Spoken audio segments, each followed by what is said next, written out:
All right, everybody, I do have another DCU update for you guys today, and this is going to trail off some of the stuff I've already talked about earlier this week. I told you I'd get another one up today, and this is going to deal with another article that was written about the tweet that I did that was more factual than the others. And I'm also going to show you this Facebook post that I have where I went to ChatGPT and had it write a bio on me. And I'm going to show you, it's rather humorous, what it spit out. So let's get into this. The first thing, before I get to that though, the first thing I wanted to talk about was that David Ayer has come out and made a statement that he has sat down with James Gunn and Peter Safran in an effort to get his movie released. And he said, give the studio some patience. He does fully expect that it will get released at some point. But it sounds like it might be a ways down the road. So it doesn't sound like it's going to be anything soon. I think with the studio not having anything big coming out until next year and possibly the year after, that might be a good idea to release the Ayer cut to get, some new content out there and get people excited. Like I said, I can't wait for that to happen. That's going to be a good day when that finally does get released, because it will help these filmmakers realize the vision that they had. I just wish the studio would have gotten out of their way from the beginning. All right, so let's take a look at this article that was written. So it says, DC fans plan to sue Warner Brothers for misleading Henry Cavill cameo in Black Adam. It's not about the misleading cameo. That's not actually why I and others want to sue, and I'll kind of clarify that in here. It says, Henry Cavill is widely regarded as one of the most talented actors of his generation, having impressed audiences with his captivating performances in films like Man of Steel and The Witcher. He is especially loved by fans of the DC Universe, who were thrilled to see him portray the iconic character of Superman on the big screen. However, recent events have left many DC fans feeling frustrated and disappointed, as they believe Warner Brothers has not treated Cavill with the respect he deserves. And it goes even further than that when I talk about the legal action. In particular, fans are upset about the recent Black Adam end credit scene, which featured a brief cameo by Cavill as Superman. While some fans were thrilled to see Cavill don the cape once again, others were outraged that Warner Brothers would use his image in this way, despite knowing he would not be returning to the role anytime soon. I should say, returning to the role ever. As a result, many fans have called legal action to be taken against the studio. This is not the first time that a studio has faced legal action over use of misleading advertising. Last year, a judge in California allowed parts of a lawsuit accusing Universal of false advertising to proceed, ruling that a film constitutes commercial speech and is not entitled to broad protection under the First Amendment. This ruling set an important precedent for future cases, making it clear that film studios can be held accountable for misleading audiences about the content of their films. They go on to show some of these posts. This is the kind of admission that leads to massive lawsuits, and Henry Cavill should sue Warner Brothers Discovery. So this is when James Gunn admitted I was hired to write Superman Legacy over 6 months ago. Then Chong CK wrote, if Henry Cavill is in for the money to make the Superman cameo, he would have done it a long time ago, starting with Shazam. Knowing well Black Adam is 100% Hamadaverse, he still did the cameo because of the promise of Man of Steel 2 by Warner Brothers Discovery. He wanted to do a confident Superman film for all the fans. And this was shared by DC official, like he was back. So for the people say that The Rock pushed this, he certainly did not. The studio, Warner Brothers Discovery, told him to do this. He can't do this on his own. Dwayne The Rock Johnson can't do this on their own. This was done by the studio, and he made the rounds with many interviews. And this is what angers us, is the fact that they did this within the week of Black Adam being released to try to get people excited to go see the movie because Henry Cavill was in it. I went back and saw it 2 more times to support them because this is the direction they were going. So I said the studio used him and us. It's time for a lawsuit. Chong CK came out and said, hope we have lawyers in our fandom. Don't think Henry Cavill will sue Warner Brothers Discovery even though he has the evidence. Hope some lawyers can advise us if fans can sue Warner Brothers Discovery for false advertising. So they go on to say that they think that we believe that the Black Adam end credit scene arguing that it constitutes false advertising and misleads audiences about the actor's involvement in the film. That is not why we want to take legal action. They go on to say, while it remains to be seen whether this lawsuit will be successful, it is clear that DC fans are passionate about the treatment of their favorite characters and actors. For many fans, Henry Cavill is the definitive Superman, and they feel that Warner Brothers has not done enough to support him in the role. Whether or not legal action is taken, it is clear that fans will continue to voice their opinion and demand better from the studio that produced their films. So, in an effort to kind of distract people from all of this, Warner Brothers has decided to release the Superman 5-film collection on 4K Blu-ray in a really nice box set. I have the Blu-ray box set. I am probably going to...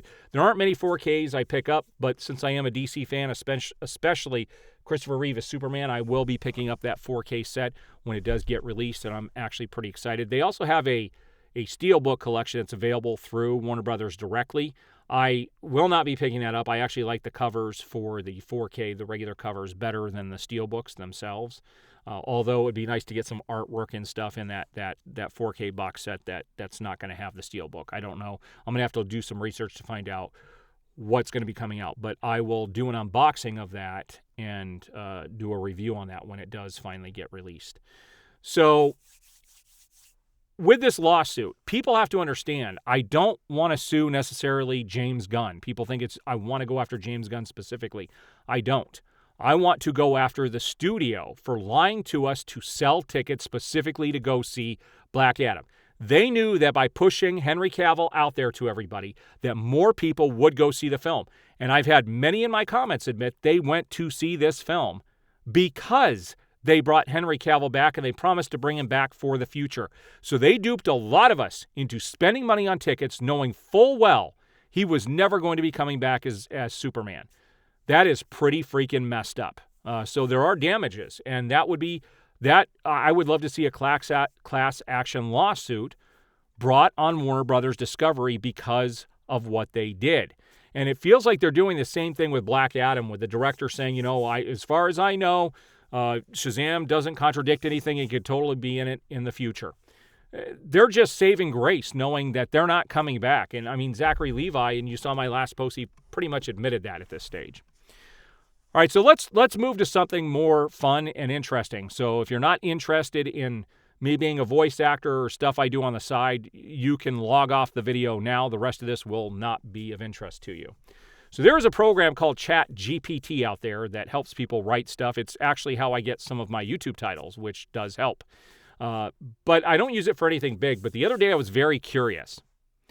What would happen if I went in there and I asked it to write me a bio on Aaron Fisher, voice actor? And this is pretty hilarious what it spit out.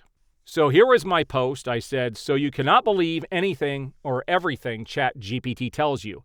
I asked it to write me a bio on myself, and this is what it wrote. None of this is true.